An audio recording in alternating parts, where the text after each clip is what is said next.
Hi friends, good morning. ಎಲ್ಲರೂ ಹೇಗಿದ್ದೀರಾ? ಚೆನ್ನಾಗಿದ್ದೀರಾ ಅಂತಲೇ ಭಾವಿಸ್ತೀನಿ. ನಾನು ಕೂಡ ಚೆನ್ನಾಗಿದ್ದೀನಿ, ದೇವರ ಆಶೀರ್ವಾದ. ಫ್ರೆಂಡ್ಸ್, ನೆಕ್ಸ್ಟ್ ಡೇ ಗೃಹ ಪ್ರವೇಶ ಇರೋದ್ರಿಂದ ನಾವು ಹಿಂದಿನ ದಿನವೇ ಬೆಳಗಿನ ಜಾವ ಎದ್ಬಿಟ್ಟು ಹೂವು ಎಲ್ಲ ತರೋದಿತ್ತಲ್ಲ, ಮಾರ್ಕೆಟ್ಗೆ ಹೋಗ್ತಾಯಿದ್ವು. ಹೂವು ಮತ್ತು ಫ್ರೂಟ್ಸ್ ಎಲ್ಲ ತರೋದಿತ್ತಲ್ಲ, ಹಾಗಾಗಿ ನಾನು ಮತ್ತು ನನ್ನ ಬಾಮೈದ ನನ್ನ ಹಸ್ಬೆಂಡು ಹೋಗ್ತಾಯಿದ್ವಿ. ಹೂವು ಮಾರ್ಕೆಟು ವರಮಹಾಲಕ್ಷ್ಮಿ ಹಬ್ಬದ ದಿನ ನಮ್ಮ ಗೃಹ ಪ್ರವೇಶ ಇರೋದ್ರಿಂದ ನಾವು ಹಿಂದಿನ ಅಲ್ವಾ ಹೋಗಿದ್ದು. ಹೂವಿಗೆ ತುಂಬ ಡಿಮ್ಯಾಂಡ್ ಇರೋದ್ರಿಂದ ತುಂಬಾ ಕಾಸ್ಟ್ಲಿ. ಒಂದು ಮಾರು ಹೂವು ಬಂದರು 250-300 ಹಿಂಗೆಲ್ಲ ಇತ್ತು. ತುಂಬಾ ಕಾಸ್ಟ್ಲಿ. ನಾವು ತುಂಬ ಕಡೆ ವಿಚಾರಿಸಿದ್ವು, ಕಮ್ಮಿ ಇದೆ ಏನೋ ಅಂದ್ಬಿಟ್ಟು. ನಮಗೆ ತುಂಬಾ ಹೂವು ಬೇಕಾಗಿತ್ತಲ್ವ. ಮನೆಯಲ್ಲಿ ಸತ್ಯನಾರಾಯಣ ಸ್ವಾಮಿ ಪೂಜೆ, ನವಗ್ರಹದಾನ, ಗೃಹ ಪ್ರವೇಶ ಮತ್ತು ಇನ್ನು ಲಕ್ಷ್ಮೀ ಪೂಜೆ, ಅಷ್ಟಲಕ್ಷ್ಮಿಯರ ಪೂಜೆ, ಇಷ್ಟೆಲ್ಲ ಪೂಜೆ ಇಟ್ಕೊಂಡಿದ್ದರಿಂದ ನಮಗೆ ತುಂಬಾ ಹೂವು ಬೇಕಾಗಿರುತ್ತೆ. ಹಾಗಾಗಿ ನಾವು ಮಾರ್ಕೆಟಲ್ಲಿ ತುಂಬ ಕಡೆ ವಿಚಾರಿಸಿ ಅಂತೂ ಇಂತೂ ಶಾಪಿಂಗಲ್ಲಿ ಹೂವು ಶಾಪಿಂಗ್ ಅಂತೂ ಮುಗಿಸ್ಕೊಂಡ್ವಿ ಬೇಗನೆ.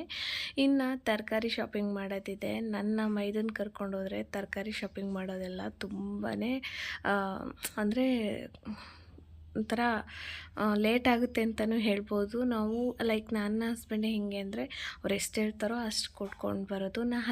ನನ್ನ ಮೈದ ಹಂಗಲ್ಲ. ಅವನು 50 ರೂಪಾಯಿ ಹೇಳಿದ್ರೆ 20 ರೂಪಾಯಿ ಗಂಟ ಮಾತಾಡಿ ಅದನ್ನು ತೊಗೋಬೇಕು. ಆ ಥರ ತುಂಬ ಕಂಜೂಸ್ ಮಾಡ್ತಾನೆ ಅವನು. ನಮಗೆ ಹಂಗೆ ಬರಲ್ಲ. ಅವರು 50 ರೂಪಾಯಿ ಹೇಳಿದ್ರೆ 5 ರೂಪಾಯಿನೂ ಕೂಡ ಕಮ್ಮಿ ಮಾಡಲ್ಲ ನಾವು. ಆ ಥರ ಹಂಗೆ ಎಲ್ಲನೂ ಶಾಪಿಂಗ್ ಮಾಡಿಕೊಂಡು ತರಕಾರಿ, ಹೂವು, ಹಣ್ಣು ಎಲ್ಲನೂ ಶಾಪಿಂಗ್ ಮಾಡಿಕೊಂಡು ಅಡುಗೆಗೆ ಬೇಕಾಗಿದ್ದು ತರಕಾರಿಗಳು, ಪೂಜೆಗೆ ಬೇಕಾಗಿತ್ತು ಕುಂಬಳಕಾಯಿ, ಸಿಗುಂಬಳ, ಬೂದುಗುಂಬಳ ಎಲ್ಲ ಶಾಪಿಂಗ್ ಮಾಡಿಕೊಂಡು ಲಾಸ್ಟಲ್ಲಿ ಎಲೆ ಶಾಪಿಂಗ್ ಮಾಡೋದೊಂದು ಬ್ಯಾಲೆನ್ಸ್ ಉಳಿದಿತ್ತು. ಮನೆಗೆ ಎಲೆ ತುಂಬಾ ಬೇಕಿತ್ತು. ಅಂದರೆ ಮಾರ್ಕೆಟ್ ಒಳಗಡೆ ಎಲೆ ತೊಗೋಬೋದಾಗಿತ್ತು. ನನಗೇನೋ ಇಲ್ಲಿ ಆಂಟಿ ಹೋಗ್ಬೇಕಾದ್ರೆ ಮಾರ್ಕೆಟ್ ಎಂಟ್ರಿಯಲ್ಲೇ ನನ್ನ ಮಾತಾಡಿಸಿದ್ರು. ತುಂಬ ವಯಸ್ಸಾಗಿದೆ, ತುಂಬ ಒಂಥರ ಮುಗ್ದ್ರಂತ ಅನ್ನಿಸ್ತಿತ್ತು ಅವ್ರು ಮಾತಾಡ್ತಿದ್ದಿದ್ದು ಫೀಲೆಲ್ಲ. ಹಾಗಾಗಿ ಸರಿ ಅಲ್ಲೆಲ್ಲೂ ತೊಗೊಳೋದು ಬೇಡ ಅಂದ್ಬಿಟ್ಟು ನಾನು ಇವ್ರ ಹತ್ರನೇ ಬಂದುಬಿಟ್ಟು 8 ಕಟ್ಟು ಎಲೆ ತೊಗೊಂಡ್ಬಿಟ್ಟು ಬಂದೆ. ಅವರಿಗೆ 8 ಕಟ್ಟಿಗೆ ಎಷ್ಟು ದುಡ್ಡಾಗುತ್ತೆ ಅನ್ನೋದು ಕೂಡ ಗೊತ್ತಿಲ್ಲ. ಅದು ಕೂಡ ನಾನೇ ಕೌಂಟ್ ಮಾಡಿಕೊಟ್ಟು ಬಂದೆ. ಈಗಿನ ಕಾಲದಲ್ಲೂ ಇಷ್ಟು ಮುಗ್ದು ಜನ ಇದ್ದಾರೆ ಅಂದರೆ ತುಂಬ ಒಂಥರ ಖುಷಿಯಾಗುತ್ತೆ. ಅವರು ಎಷ್ಟು ಚೆನ್ನಾಗಿ ಮಾತಾಡಿದ್ರು ಗೊತ್ತಾ, ಅಪ್ಪ ನನಗೆ ಎಷ್ಟು ದುಡ್ಡಾಗುತ್ತೆ ಅಂತ ಗೊತ್ತಿಲ್ಲ, ನೀನೇ ಕರೆಕ್ಟಾಗಿ ಎಣಿಸ್ಕೊಟ್ಬಿಡು ಅಂತ. ಸರಿ ಅಂದ್ಬಿಟ್ಟು ಮಾರ್ಕೆಟಲ್ಲಿ ಎಲೆ ಶಾಪಿಂಗ್ ಮಾಡಿಕೊಂಡು ಎಲೆದೆಲ್ಲ ತೊಗೊಂಡು ಅಲ್ಲಿಂದ ಹೊರಟ್ವಿ. ಊರಿಗೆ ಬರೋಷ್ಟರೊಳಗೆ ಆಗಲೇ 11 ಗಂಟೆ ಆಗಿತ್ತು. ಹೊರಟಿದ್ದು ನೋಡಿದ್ರೆ ಮಿಡ್ನೈಟು. ಮನೆ ಹತ್ರ ಬರೋಷ್ಟ್ರಾಗ 11 ಗಂಟೆ ಆಗೋಗಿತ್ತು. ಮನೆ ಮುಂದೆ ಶಾಮಿಯಾನ ಹಾಕ್ಬೇಕಂತ ಹೇಳಿದ್ನಲ್ಲ, ಶಾಮಿಯಾನ ಹತ್ರ ತುಂಬ ಕೆಸರಾಗಿಬಿಟ್ಟಿತ್ತು ಮಳೆ ಬಂದು. ಅದರಿಂದ ನನ್ನ ಹಸ್ಬೆಂಡು ಮತ್ತು ಬಂದ ತಕ್ಷಣ ದೊಡ್ಡಮ್ಮ, ನಮ್ಮ ತಾತ ಎಲ್ಲ ಸೇರಿಕೊಂಡು ಅಲ್ಲಿಗೆ ಕಲ್ಗಳು ಹಾಕ್ಬಿಟ್ಟು ಮಣ್ಣು ತಾಕ್ಬೇಕಂತೇಳಿ ಮಾತಾಡ್ತಾಯಿದ್ರು. ಅಷ್ಟೊತ್ತಿಗೆ ನೆಂಟರೆಲ್ಲ ತುಂಬ ಜನ ಬಂದಿದ್ದರು. ನನ್ನ ಚಿಕ್ಕಮ್ಮ ಆಗ್ಬೋದು, ಚಿಕ್ಕಮ್ಮನ ಮಕ್ಕಳಾಗ್ಬೋದು, ಮತ್ತು ಇನ್ನು ನನ್ನ ಅತ್ತೆ ಆಗ್ಬೋದು, ಎಲ್ಲರೂ ಒಬ್ಬೊಬ್ಬೊಬ್ಬೊಬ್ಬರೇ ಬರ್ತಾಯಿದ್ರು. ತುಂಬಾ ಖುಷಿ ಆಗ್ತಾಯಿತ್ತು. ನಾಳೆ ಬೆಳಗ್ಗೆ ಆದರೆ ಗೃಹ ಪ್ರವೇಶ ಇದೆ ಅಂತ. ಇನ್ನು ಒಂದು ಕಡೆ ಟೆನ್ಷನ್ ಇರ್ತಿತ್ತು. ಇನ್ನು ಶಾಮಿಯಾನವರು ಶಾಮಿಯಾನ ಹಾಕೋ ಕೆಲಸ ಮುಗಿಸಿಲ್ಲ. ಕುಕ್ಕಿಂಗ್ ಮಾಡೋರು ಸಿಹಿ ಬೂಂದಿ, ಖಾರ ಬೂಂದಿ ಮಾಡಲಿಕ್ಕೆ ಬೇಗ ಬರಬೇಕಲ್ವ. ಹಾಗಾಗಿ ಅವರು ಬಂದಿಲ್ಲ ಅಂದ್ಬಿಟ್ಟು ತುಂಬಾ ಒಂದು ಕಡೆ ಗಾಬರಿ. ನಾನಿನ್ನು ಏನಾದರೂ ಮರ್ತಿದ್ದೀನಾ ಅಂತ ಭಯ. ಮತ್ತು ಇನ್ನೊಂದೇನೆಂದರೆ ವರಮಹಾಲಕ್ಷ್ಮಿ ಹಬ್ಬ ದಿನವೇ ಇಟ್ಕೊಂಡಿದ್ದರಿಂದ ನೆಂಟರು ಕಮ್ಮಿ ಆಗಿಬಿಡ್ತಾರೇನೋ, ನಾವು ಅಡುಗೆ ಜಾಸ್ತಿ ಮಾಡಿಸ್ಬಿಡ್ತೀವೇನೋ ಅನ್ನೋ ಟೆನ್ಷನ್ನು. ಹಾಗಾಗಿ ಎಲ್ಲ ಕೆಲಸ ಒಂದೊಂದೇ ಮಾಡ್ಕೊತಾ ಇದ್ವಿ.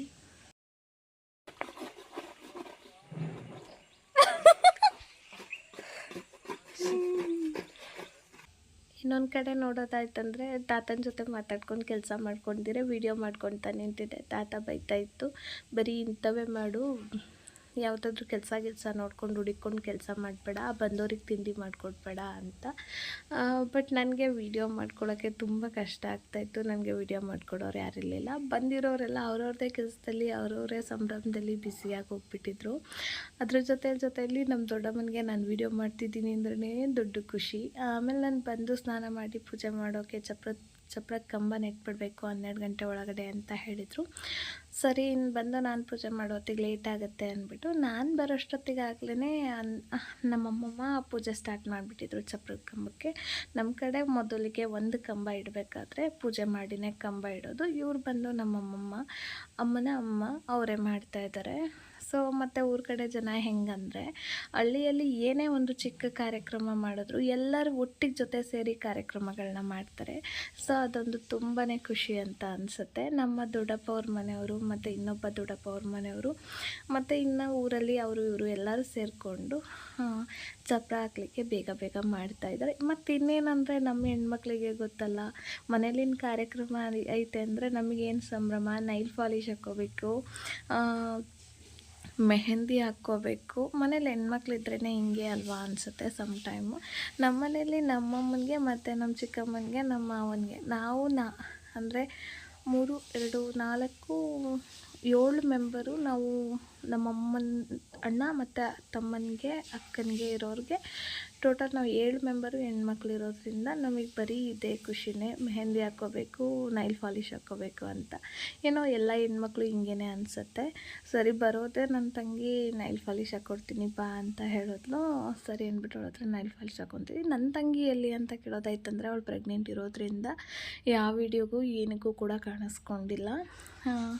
ಸೊ ಹಾಗಾಗಿ ಅವಳು ಅಷ್ಟೊಂದು ಎಂಟರ್ಟೈನ್ಮೆಂಟ್ ಮಾಡಲ್ಲ ಏನಕ್ಕೂ. ನನ್ನ ಚಿಕ್ಕ ತಂಗಿ ಅಂತಂದರೆ ಚಿಕ್ಕಮ್ಮನ ಮಗಳು, ಅವರು ನನಗೆ ತುಂಬಾ ಅಡ್ಜಸ್ಟ್ಮೆಂಟ್ ಆಗ್ತಾರೆ. ನನ್ನ ಸ್ವಂತ ತಂಗಿಗಿಂತ ನಮ್ಮ ಚಿಕ್ಕಮ್ಮನ ಮಕ್ಕಳು ತುಂಬಾ ಅಡ್ಜಸ್ಟ್ಮೆಂಟ್ ಆಗ್ತಾರೆ ನನಗೆ. ವರ್ಷ ವೈಷ್ಣವಿ ಇಬ್ಬರೂ ಹಾಗೇ. ಮತ್ತು ಸಂಜೆ ಹಾಗೆ ಹೋಯ್ತು, ಪೂಜಾರಿ ಕೂಡ ಬಂದರು. ನಾಳೆ ಬೆಳಗ್ಗೆ ಎಲ್ಲನೂ ರೆಡಿ ಮಾಡ್ಕೊಳ್ಳೋಕ್ಕಾಗಲ್ಲ. ಸೊ ಹಾಗಾಗಿ ಹಿಂದಿನ ದಿವಸ ನೈಟೇ ಎಲ್ಲ ಕೂಡ ರೆಡಿ ಮಾಡ್ಕೊಳ್ತಾರೆ. ನಾವು ನೈಟ್ ಎಲ್ಲರೂ ಹೇಳಿದ್ರು ಹಿಂದಿನ ದಿವಸ ನೈಟೇ ಹೋಮ ಮತ್ತು ಸತ್ಯನಾರಾಯಣ ಸ್ವಾಮಿ ಪೂಜೆ ಇಡಿಸ್ಕೊಳ್ಳಿ ಮನೆ ಒಳಗಡೆ ಅಂತ. ಬಟ್ ನಾವು ಬೇಡ, ಮನೆ ಓಪನಿಂಗ್ ಆದಮೇಲೆ ಹೋಮ ಸತ್ಯನಾರಾಯಣ ಸ್ವಾಮಿ ಪೂಜೆ ಎರಡೂ ಇಡಿಸ್ಕೊಳ್ತೀವಿ ಅಂತ ಹೇಳಿದ್ರಿಂದ ಹಿಂದಿನ ದಿವಸ ನೈಟೇ ಬಂದು ಎಲ್ಲನೂ ಅವ್ರು ರೆಡಿ ಮಾಡ್ಕೊಳ್ತಾ ಇದ್ದಾರೆ. ತುಂಬಾ ಕೆಲಸ ಬ್ಯಾಲೆನ್ಸ್ ಇದೆ ಇನ್ನೂ ಕೂಡ. ನಮಗೂ ಕೂಡ ನೆಂಟರು ಒಬ್ಬೊಬ್ಬರೇ ಬರ್ತಾ ಇದ್ದಾರೆ. ಅವ್ರಿಗೆ ಕಾಫಿ ತಿಂಡಿ ಮತ್ತು ಅವ್ರಿಗೆ ಏನಿದೆ ಏನುಂಟು ಏನಿಲ್ಲ ಅನ್ನೋದು ಕೂಡ ನಾವು ನೋಡ್ಕೋಬೇಕಲ್ವಾ. ಸೊ ಹಾಗಾಗಿ ನಮ್ಮಮ್ಮ ಆ ಕೆಲಸದಲ್ಲಿ ಬ್ಯುಸಿ ಆಗಿಬಿಟ್ಟು ಹೊಸ ಮನೆ ಕಡೆ ಬಂದಿಲ್ಲ ಅಮ್ಮ. ನನ್ನ ಅತ್ತೆ ಅಂದಿರು ಮತ್ತು ಬಂದಿರೋ ನೆಂಟರುಗಳು ಸ್ವಲ್ಪ ಜನ ಇವರಿಗೆ ಪೂಜಾರಿಗೆ ಏನು ಬೇಕು ಏನು ಬೇಡ ನೋಡ್ಕೋತಾ ಇದ್ದಾರೆ. ಪೂಜೆ ಅಲಂಕಾರ ಅಂತೂ ತುಂಬ ಟೈಮ್ ಹಿಡಿತು, ಒಂದು 3 hours ಅಂತೂ ಹಿಡಿತು. ತುಂಬಾ ಚೆನ್ನಾಗಿ ಪೂಜೆ ಮಾಡಿದ್ರು, ಪೂಜೆಗೆ ಅಲಂಕಾರ ಮಾಡಿದ್ರು ಅಂತಲೇ ಹೇಳ್ಬೋದು. ನಾವು ಎಲ್ಲ ತರಿಸಿದ್ದೆಲ್ಲ ಒಟ್ಟಿಗಿಟ್ಟಿದ್ವು. ಅವ್ರಿಗೆ ಏನು ಬೇಕು ಬೇಡ, ನಾವು ಸಮ್ ಟೈಮ್ ಬ್ಯುಸಿ ಆದರೂ ಕೂಡ ಅವರೇ ಎತ್ಕೊಂಡು ಅಲಂಕಾರ ಮಾಡ್ಕೊತಾರೆ ಅಂದ್ಬಿಟ್ಟು. ಬಟ್ ಆ ಥರ ಬ್ಯುಸಿ ಏನಾಗಲಿಲ್ಲ. ನಾನು ಮತ್ತು ಅಮ್ಮ ಬ್ಯುಸಿ ಆದು. ನನ್ನ ಅತ್ತೆ ಅಂದಿರು ಇಬ್ಬರು ಕೂಡ ಅವರಿಗೆ ಹೆಲ್ಪ್ ಮಾಡ್ತಾಯಿದ್ರು ಮತ್ತು ಅಜ್ಜಿ ನೋಡ್ಕೋತಾ ಇತ್ತು. ಸೊ ಹಾಗಾಗಿ ಏನು ಆ ಥರ ಬ್ಯುಸಿ ಅನ್ನಿಸ್ಲಿಲ್ಲ. ಮಳೆ ಇರೋದ್ರಿಂದ ತುಂಬ ತೊಂದರೆ ಆಯ್ತು ಅಂತಲೇ ಹೇಳ್ಬೋದು. ನಮಗೆ ಅಡುಗೆ ಮಾಡಲಿಕ್ಕೆ ಶಾಮಿಯಾನ ಕೆಳಗಡೆ ನೀರು ಬಿತ್ತಂದರೆ ಎಣ್ಣೆಗೆಲ್ಲ ತುಂಬ ದೊಡ್ಡ ತಲೆನೋವು ಆಗಿಬಿಡುತ್ತೆ ಅಂದ್ಬಿಟ್ಟು ನಮ್ಮ ದೊಡ್ಡಮ್ಮನ ಮನೆ ಹತ್ರ ಕುಕ್ಕಿಂಗ್ ಮಾಡ್ಕೊಂಡಿದ್ದಾಯಿತು. ಅಡುಗೆ ಮಾಡ್ಲಿಕ್ಕೆ ಮಾತ್ರ ತುಂಬಾ ತೊಂದರೆ ಆಯ್ತು ಅಂತ ಹೇಳ್ಬೋದು ಮಳೆಯಿಂದಾಗಿ. ಮತ್ತು ಶಾಮಿಯಾನ ಕೆಳಗಡೆ ಎಲ್ಲ ತುಂಬ ನೀರು ಎಲ್ಲ ಸ್ಟಾರ್ಟ್ ಆಗೋಯಿತು. ತೋಟದಲ್ಲಿ ಹೊಲದಲ್ಲಿ ಮನೆ ಇರೋದ್ರಿಂದ ಸ್ವಲ್ಪ ರಿಸ್ಕ್ ಆಯ್ತು ಅಂತಲೇ ಹೇಳ್ಬೋದು. ಇನ್ನೊಂದು ಏನಂತಂದರೆ ನಮ್ಮ ಚಿಕ್ಕಮ್ಮನ ಮಗಳು ವೀಡಿಯೋ ಮಾಡಿರೋದು ಎಲ್ಲ ವೀಡಿಯೋ ಕೂಡ ಅವಳೇ ಮಾಡಿರೋದ್ರಿಂದ ಅವಳು ವೀಡಿಯೋ ಕರೆಕ್ಟಾಗಿ ಕ್ಯಾಪ್ಚರ್ ಮಾಡಿಲ್ಲ. ನಾನು ಫೋನು ಅಂದರೆ ಅಡ್ಡ ಹಿಡಿದ್ಬಿಟ್ಟು ವೀಡಿಯೋ ಮಾಡಬೇಕಪ್ಪ ಅಂತ ಹೇಳಿದೆ. ಬಟ್ ಅವಳಿಗೆ ಗೊತ್ತಿಲ್ಲದೆ ಎಲ್ಲ ಸ್ಟ್ರೈಟಾಗಿ ಹಿಡಿದ್ಬಿಟ್ಟು ವೀಡಿಯೋ ಮಾಡಿದ್ದಾಳೆ. ತುಂಬ ಮಳೆ ಇದ್ದಿದ್ದರಿಂದ ಬಂದಿರೋ ನೆಂಟರುಗಳಿಗೆ ಗಜಿಬಿಜಿ ಒಂಥರ ಹಿಂಸೆ ಆಗ್ತಿತ್ತಂತಲೇ ಹೇಳ್ಬೋದು. ಬಟ್ ಎಲ್ಲ ವಿಷಯದಲ್ಲೂ ನಮಗೂ ಕೂಡ ತುಂಬ ಖುಷಿ ಆಯಿತು. ಹಿಂದಿನ ದಿವಸನೇ ನೆಂಟರೆಲ್ಲ ಸೇರಿಕೊಂಡ್ರು ಅಂದ್ಬಿಟ್ಟು. ಕರೆಂಟ್ ಬೇರೆ ಇಲ್ಲ, ಅದೊಂಥರ ತಲೆನೋವು ಆಗಿಬಿಡ್ತು ನಮಗೆ. ಜೊತೆಯಲ್ಲಿ ಎಲ್ಲ ಕೆಲಸನೂ ಆರಾಮಾಗಿ ಆಯಾ ಕೆಲಸ ಆಯಾ ಟೈಮಿಗೆ ಆಗ್ತಾಯಿತ್ತು. ಪೂಜೆ ಬೆಳಗ್ಗೆ ಇನ್ನು 5 ಗಂಟೆಗೆ ಮನೆ ಓಪನಿಂಗ್ ಮಾಡಬೇಕು ಅಂದ್ಬಿಟ್ಟು ಹಿಂದಿನ ದಿವಸನೇ ಎಲ್ಲ ಕೆಲಸನೂ ಮುಗಿಸ್ಬಿಟ್ಟು ಹೊರಟ್ರು ಅವರು. ಕೇಳ್ಬೋದು, ಏನು ಕಾವ್ಯ ಇಷ್ಟು ಸಿಂಪಲ್ಲಾಗಿ ಗೃಹ ಪ್ರವೇಶ ಮಾಡಿದ್ದೀರಾ ಅಂತ. ಆ್ಯಕ್ಚುಲಿ ಹಳ್ಳಿ ಕಡೆ ಹೀಗೇ ಮಾಡೋದು. ಸಿಟಿ ಕಡೆ ತುಂಬ ದೂರಿಂದ ಮಾಡ್ತಾರೆ. ಹಳ್ಳಿ ಕಡೆ ತುಂಬಾ ಸಿಂಪಲ್ಲಾಗಿ ಗೃಹ ಪ್ರವೇಶ ಮಾಡ್ತಾರೆ. ಆ್ಯಕ್ಚುಲಿ ನಾವೇ ಇನ್ನೂ ಲಕ್ಷ್ಮಿ ಕೂರಿಸಿರೋದೆಲ್ಲ ಒಂದು ಸ್ವಲ್ಪ ಜಾಸ್ತಿನೇ ಅನ್ಕೋಬೋದು. ಇಷ್ಟೆಲ್ಲ ನಮ್ಮೂರ ಕಡೆ ಎಲ್ಲ ಮಾಡಲ್ಲ ಯಾರು ಕೂಡ. ಅದರಿಂದ ನಾವು ಕೂಡ ಸಿಂಪಲ್ಲಾಗೆ ಮಾಡ್ತಾಯಿದ್ದೀವಿ. ಊರ ಕಡೆ ಜನ ಗೊತ್ತಲ್ವಾ, ಹೆಂಗಂದ್ರಂಗೆ ಮಾತಾಡ್ತಾರೆ. ಸೊ ಹಾಗಾಗಿ ನಮಗೆ ಎಷ್ಟು ಬೇಕೋ ಅಷ್ಟಂತೂ ಮಾಡ್ಕೊತಾ ಇದ್ದೀವಿ, ನಮ್ಗೆ ಹೆಂಗೆ ಬೇಕೋ ಹಂಗೆ. ಫೈನಲಿ ದೇವರ ಅಲಂಕಾರ ಎಲ್ಲ ಕೂಡ ಮುಗೀತು. ಅಲಂಕಾರ ಎಲ್ಲ ಮುಗಿದ್ಮೇಲೆ ಅವರು ಕೂಡ ಹೊರಟ್ರು ಪೂಜಾರಿ, ಬೆಳಗ್ಗೆ ಅಷ್ಟೊತ್ತಿಗೆ ಬರ್ತೀವಿ ಅಂತ ಹೇಳಿ. ಸೊ ಅದಾದಮೇಲೆ ಮನೆ ಕೆಲಸ ಇದ್ದೇ ಇರುತ್ತಲ್ವ, ಆ ಕೆಲಸದಲ್ಲಿ ಅವರವರೇ ಬ್ಯುಸಿಯಾಗಿ ಹೋಗ್ಬಿಟ್ರು. ಎಲ್ಲ ಕೆಲಸ ಮುಗಿಸೋತ್ತಿಗೆ ನೈಟ್ 11 ಓ ಕ್ಲಾಕ್ ಆಗೇ ಹೋಯಿತು. ಸರಿ, ಇನ್ನು ಬಾಗಿಲಿಗೆ ರಂಗೋಲಿ ಹಚ್ಚೋ ಕೆಲಸ, ಇನ್ನೂ ತುಂಬಾ ಕೆಲಸ ಬ್ಯಾಲೆನ್ಸ್ ಉಳಿದಿತ್ತು. ಸರಿ, ವಿಡಿಯೋ ಮಾಡ್ಕೊಳಕ್ಕಾಗಲ್ಲ, ಈ ವ್ಲಾಗ್ನ ಇಲ್ಲಿಗೆ ಎಂಡ್ ಮಾಡೋಣ ಅಂದ್ಕೊಂಡ್ಬಿಟ್ಟು ಈ ವಿಡಿಯೋ ಇಲ್ಲಿಗೆ ಎಂಡ್ ಮಾಡಿಕೊಂಡೆ. ನಾಳೆ ಗೃಹ ಪ್ರವೇಶ, ಮನೆ ಓಪನಿಂಗ್ ವ್ಲಾಗ್ಸ್ ಎಲ್ಲ ಇರುತ್ತೆ. ನಮ್ಮ ಮನೆಗಳಲ್ಲಿ ಮನೆ ಓಪನಿಂಗ್ಗೆ ಏನೆಲ್ಲ ಶಾಸ್ತ್ರಗಳು ಮಾಡ್ತಾರೆ, ಹೇಗೆಲ್ಲ ಮಾಡ್ತಾರೆ, ಹೇಗೆಲ್ಲ ಮನೆ ಓಪನಿಂಗ್ ಕಾರ್ಯಕ್ರಮ ನಡೆಸ್ಕೊಡ್ತಾರೆ ಅಂದ್ಬಿಟ್ಟು ನಾನು ಕಂಟಿನ್ಯೂಷನ್ ಬ್ಲಾಗಲ್ಲಿ ಹೇಳ್ತೀನಿ. ನಾನು ನೆಕ್ಸ್ಟ್ ಡೇ ನಾಳೆ ಬೆಳಗ್ಗೆ ಇದೇ ವಿಡಿಯೋನ ಕಂಟಿನ್ಯೂ ಮಾಡಿ ಬೇರೆ ವ್ಲಾಗಲ್ಲಿ ಹಾಕ್ತೀನಿ ಅಷ್ಟೇ. ಇಂದಿನ ದಿವಸ ಎಲ್ಲ ಕೆಲಸನೂ ಮುಗಿಸ್ಬಿಟ್ಟು ಹೋಗಿದ್ದಾರೆ. ನನ್ನ ವ್ಲಾಗ್ ಚಾನಲ್ನ ಯಾರೆಲ್ಲ ನೋಡ್ತಾ ಇದ್ದೀರಾ, ನನ್ನ ವಿಡಿಯೋ ಯಾರೆಲ್ಲ ನೋಡ್ತಾ ಇದ್ದೀರಾ, ಪ್ಲೀಸ್ ಚಾನಲ್ಗೆ ಸಬ್ಸ್ಕ್ರೈಬ್ ಮಾಡಿಕೊಂಡು ವಿಡಿಯೋ ನೋಡಿ. ಸಿಗುವ ನೆಕ್ಸ್ಟ್ ವ್ಲಾಗಲ್ಲಿ. ಅಲ್ಲಿವರೆಗೂ ಟೇಕ್ ಕೇರ್, ಬಾಯ್ ಬಾಯ್.